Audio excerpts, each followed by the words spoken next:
छत्रपति शिवाजी महाराज और राजमाता जिजाऊ माता है और पवार उनके सुप्रसिद्ध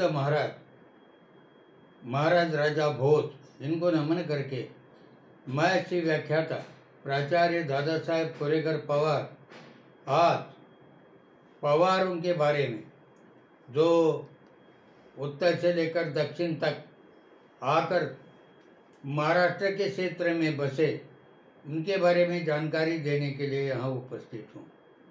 हमारे मित्र नागपुर निवासी जीवनलाल बिसेन ने मुझे कुछ जानकारी दी।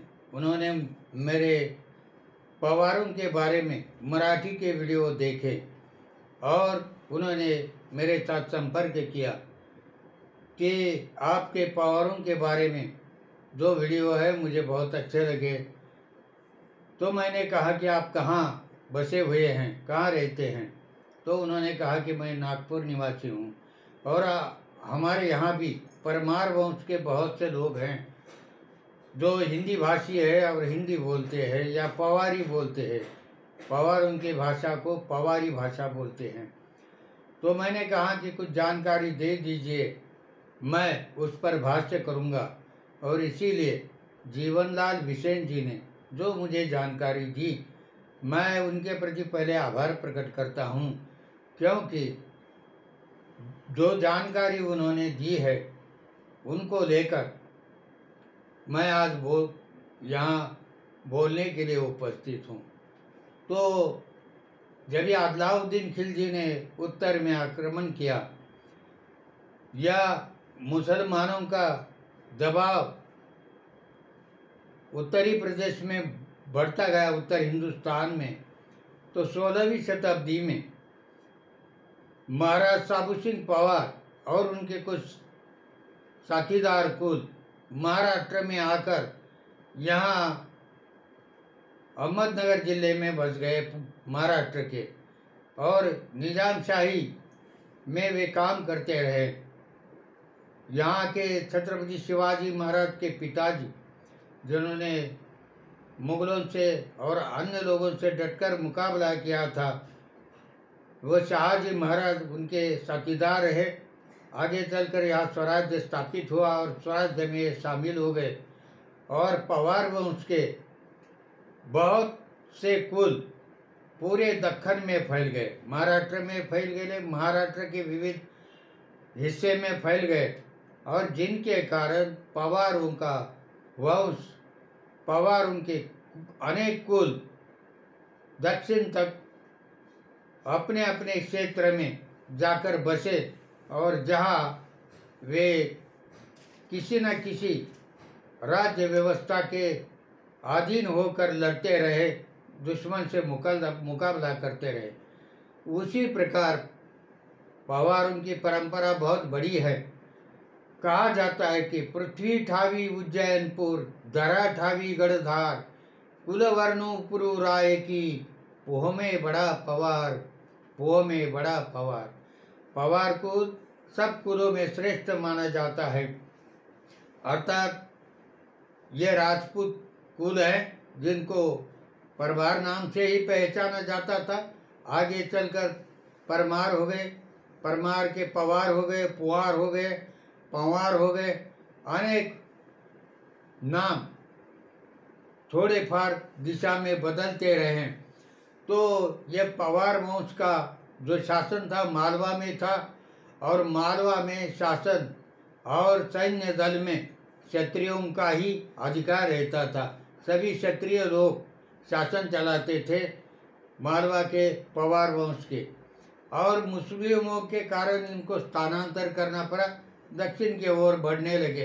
अपनी संस्कृति और परंपरा, पुरानी पहचान जतन करने के लिए वे लड़ते रहे, और आखिर इनके कुछ कुल, मुख्य कुल था राजा भोज का और कुछ उनके रिश्तेदार के, ये दक्षिण की ओर बढ़ गए। गढ़ मालवा की सेना ने, जिसमें 36 कुल के क्षत्रिय थे, ये सेना पवारों की थी, मालवा की थी, लेकिन इसमें जो क्षत्रिय थे वह 36 कुल के क्षत्रिय थे। और छत्रसाल बुंदेला का शासन स्थिर करने में इन्होंने बहुत सी सहायता की। 17वीं शताब्दी में मुगलों से डटकर मुकाबला करने वाले छत्रसाल बुंदेला को सहायता करने के लिए ये फौज आई थी और इसके महाराज थे बुलंद बख्त, और जिन्होंने छत्रसाल बुंदेला को बहुत सहायता करके उनको उनका शासन स्थिर किया।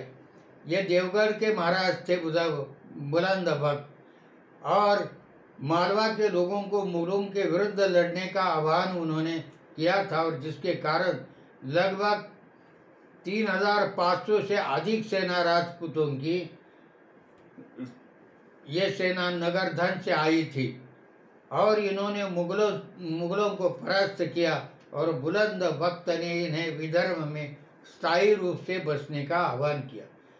जबकि ये लोग उत्तर से आए, महाराज छत्रसाल बुंदेला की सहायता की, और उसके बाद फिर महाराष्ट्र की ओर बढ़े और विदर्भ में स्थायी रूप से बसने के लिए महाराज बुलंद बख्त ने आह्वान किया, और जिनके कारण बहुत से परमार वंश के या क्षत्रिय कुल के लोग यहाँ आकर विदर्भ में बच गए हैं। उन्हें सेना नायक, किलेदार, जमींदार बुलंद बख्त महाराज ने बना दिया।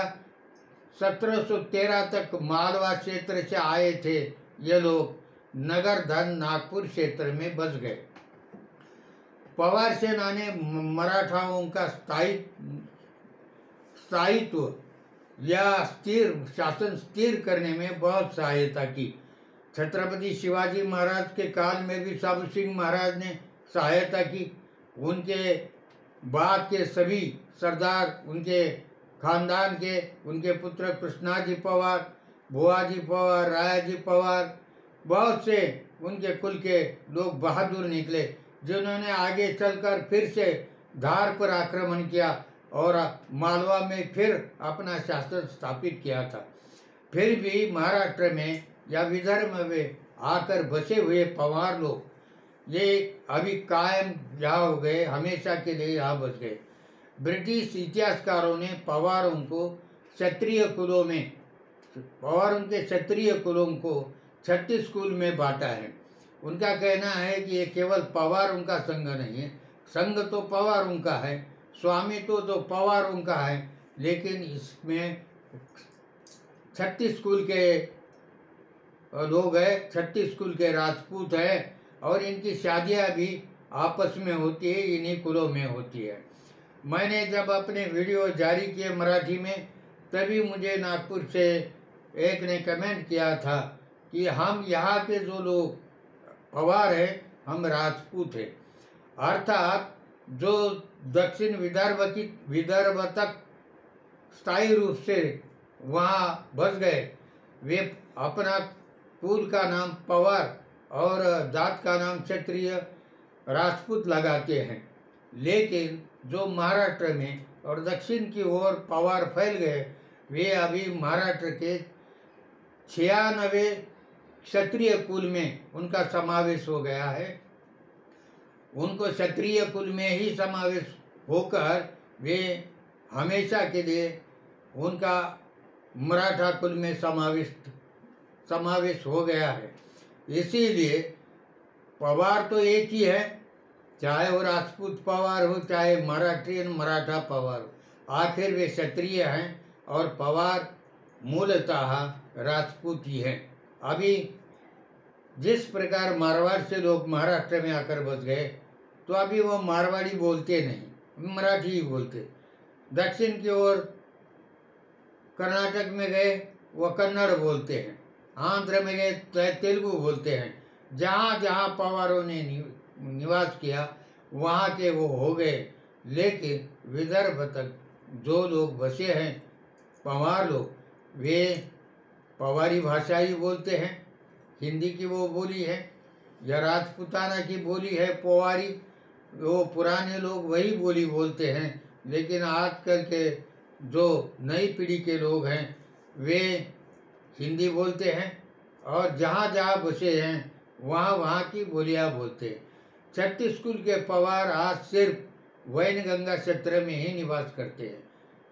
सिवनी, भंडारा, बालाघाट और गोंदिया में ये लोग शामिल हैं, वहाँ रहते हैं, वहाँ निवास करते हैं। अभी वहाँ खेती बाड़ी करते हैं। अभी आज के ज़माने में जो व्यवसाय है वही करते हैं। रोजगार के लिए वे वहाँ से भी बाहर पड़े हैं। कुछ लोग नागपुर गए, कुछ रायपुर गए, कुछ जबलपुर गए, कुछ भोपाल गए। आदि क्षेत्रों में जैसे वे फैल गए हैं। बुजुर्ग लोग आज ही पोहारी बोलते हैं।